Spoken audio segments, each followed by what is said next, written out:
Here is the author, media columnist for the National Post, and the master of Massey College, John Fraser, reading from his latest book, Eminent Canadians. John.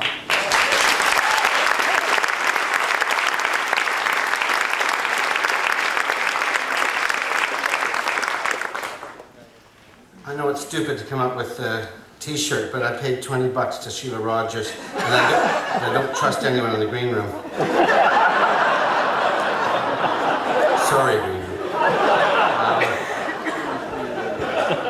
room. Increasingly, as this book makes the rounds, I'm asked why I wrote it, and my answers are getting more incoherent. I think I wrote it because I love Canada, and because I think sometimes we are too quick in casting our history aside. There's a section at the back, a kind of potted section on royalty as it works its way out in Canada. And I'm going to read about an encounter, the only encounter I ever had with the Queen Mother. It was Centennial Year, 1967, and I was still an undergraduate student at Memorial University of Newfoundland in St. John's when the Queen Mother came to town aboard the Royal Yacht Britannia. I learned early on during my 4 years in Britain's oldest colony and Canada's youngest province that Newfoundland was an exceptionally interesting spot to be in if you wanted to get the measure of the world. The butt of all those stupid Newfie jokes, poor by national standards, stuck out in the middle of the North Atlantic, a half hour out of sync with the rest of North America. These sorts of things helped buttress, rather than hinder, the most distinctive English-speaking culture in North America. There certainly was an undeniably Ruritanian quality to official life in St. John's in those days. It was all due to scale. I was a student journalist, for example, at the St. John's Evening Telegram, who somehow got translated into a royal reporter. At the time, I was going out with a girl whose father was a minister in Joey Smallwood's Liberal cabinet and had honourable stuck in front of his name. After Britannia sailed through the famous St. John's Narrows, and the band of the Royal Marines on board played jaunty martial tunes, girlfriend, reporter, and cabinet minister all got wildly elevated for a few days. An embossed invitation to attend upon Her Majesty Queen Elizabeth the Queen Mother at a reception aboard Britannia for the provincial cabinet members and their spouses was about the most precious thing I had received since the coronation coin of 1953. The card was extra stiff and embossed with an embossed coat of arms. Well, as you would expect, it was all rather regal. I still have it carefully retained inside my set of the Books of Newfoundland, volumes 3 and 4, edited with an introduction and a postlude by the Honourable Joseph R. Smallwood, former Premier of Newfoundland and Labrador, soi-disant father of Confederation, and possibly the greatest bullshit artist of his era. What a lucky day for the Queen Mum. She was going to get Joey, my girlfriend's papa, me, and as it turned out, my girlfriend too, subbing for her ailing mama. There was only one small problem. The girlfriend and I had broken up acrimoniously the day before when she informed me that we were no longer a couple. She was about to announce her upcoming marriage to her real boyfriend, she said, who had been away at Dalhousie during the 2 years we had gone out.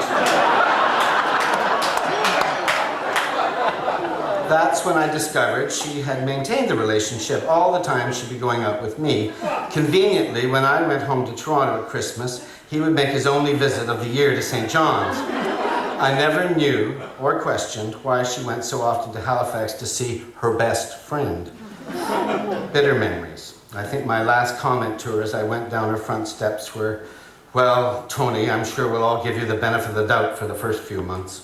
20 hours after she hurled a telephone book at me from his comment, we found ourselves side by side at the railing aboard Britannia, about 10 feet from the Queen Mother. When I first caught sight of Tony coming aboard with her father, I worked very hard to stay on the opposite side of the deck. That way, I could try to ignore her irritating presence and savor the moment. The sun was going down brilliantly in the west. The harbor and city looked serene. Britannia gleamed as she floated on the dark green waters. Officers of the Royal Navy in attendance were wearing their crisp dress whites. The band was playing Broadway show tunes. Waiters with small silver trays brought drinks in crystal glasses and delicious tiny canapes.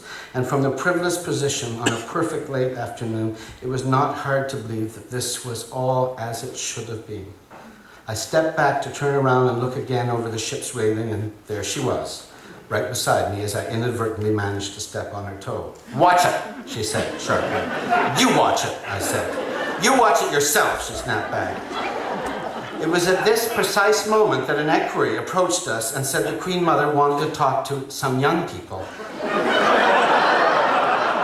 Behind him was a naval rating carrying a tray of fresh drinks. Like obedient children, we deposited our old glasses, picked up new ones, and trotted along behind the equerry, carefully tracking each other out of the malevolent corners of our eyes towards the center of the deck where herself was holding court. Introductions were made, and within seconds I realized I was talking too much, which I do often, and twice as much when I'm nervous. I was in such a high babble, I even heard myself solemnly referring to her husband, King George VI, as His late Majesty. I have no idea where that came from or what induced me to start talking like such a fool. Was I a court recorder to King Richard III in a previous life? We may never know. In any event, my ex-girlfriend mercifully took over the conversation. "I don't remember your last visit to Newfoundland, Your Majesty," she said, all shy and blonde and gorgeous and coquettish and duplicitous and utterly hateful. "But how could you, my dear?" said the Queen Mother kindly. "You would have been far too young. It was 1939 after all." "So young, ma'am," I chimed in helpfully, "that she wasn't born for another 8 years." The moment I said it, I knew it was a mistake. "Excuse me, John," my ex said. "Daddy took a lot of film on the visit." "Oh, well then, I suppose that makes you an expert on the subject." "Why don't you just get over it and leave me alone?" she said, her eyes going up. "I'm sorry, I've never made a habit of just walking away from people." Quietly and sweetly, the forgotten third personage in this little group, eyes twinkling with both concern and I think amusement, intervened. "Children, children, this will all pass, believe me." She turned to me. "Tell me about your work. You seem very young to be holding down such a responsible job." Me, oh my, young indeed.